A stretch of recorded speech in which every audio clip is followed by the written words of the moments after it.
stop what you're doing right now. Stop right now. Thank you very much. And answer these 7 questions before you write another word of copy. It's Courtney from RuleBreakersClub.com, and what I want you to know today is a little PSA that I know that copywriting sucks. It is amazing how many people come to me and tell me that they're jealous that copywriting comes so naturally to me and is so easy for me because they hate writing. And what I want them to know is that I also hate writing, especially if I'm doing it the wrong way. The way that you know that you're doing writing the wrong way is that it's not coming easily, which means that you're doing way too much work to try to make those words come out of your pen. The way that I come up with all of my content and make it flow as easily as possible is by asking myself the following 7 questions before I write any emails, blog posts, sales pages, what have you. Question number 1. Who is this copy for?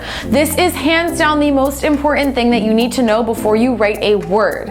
Every time you write a piece of copy, blog post, email, etc., you should be writing it to one individual person, and you should have them in mind while you write it.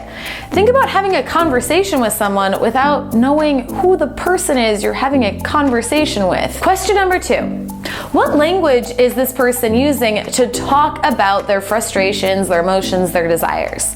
You always resonate with people best when you use the words that they're using to talk about their feelings. People always say the best way to resonate with someone is to repeat back to them what they just said to you, like, so what I hear you saying is you're really frustrated about, etc.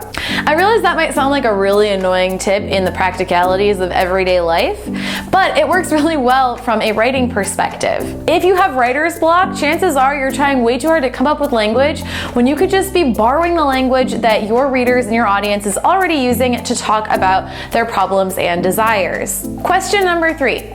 What is the result that I want people to achieve by reading my words? This is especially important if you're writing a blog post or creating webinar content or creating an actionable email where you want people to do something specific in order to get a result. What is the specific result that you want people to get from reading your piece of copy? Question number 4, what action do I want them to take? So this is a little bit different from the result in that it's the action that's going to lead to the result. So what is the specific action that you want people to take at the end of reading your copy? If it's a sales page, then you probably want them to click the Buy Now button. If it's a registration page for a webinar, you probably want them to click in the Register Me for the Webinar button.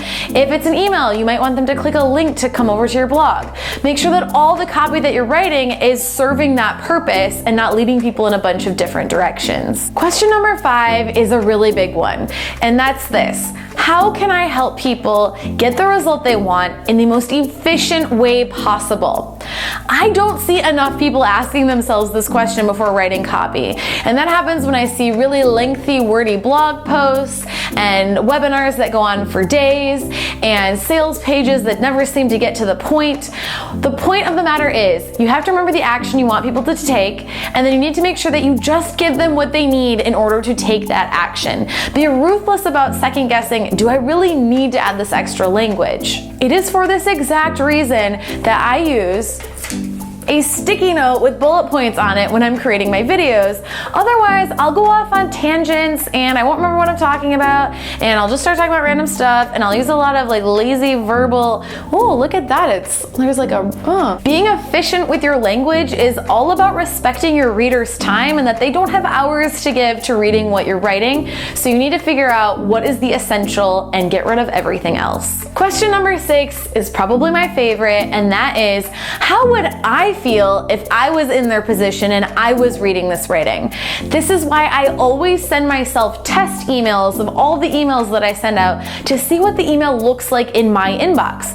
Would I feel like clicking that subject line if I open the email? And oftentimes I catch things that I never saw in the actual email editor that when it appears in my inbox are blatantly, glaringly obvious to me that need to be changed. Okay, and then question number 7, this is another good one. They're all good ones. Otherwise, I wouldn't be giving them to you because of point number 5, making it efficient. But question number 7 is to always ask yourself, how can I make this more fun? Now I get, if you're talking about a really serious topic, you might not want to be adding fun into it. I normally ask myself this question after I've already written a piece of copy, and I go through with the fun filter to see, okay, where can I jazz things up and make it a little bit more enjoyable for everyone instead of being so dry and to the point. I hope this video will help you to write better copy by asking these 7 questions, and I will see you next time.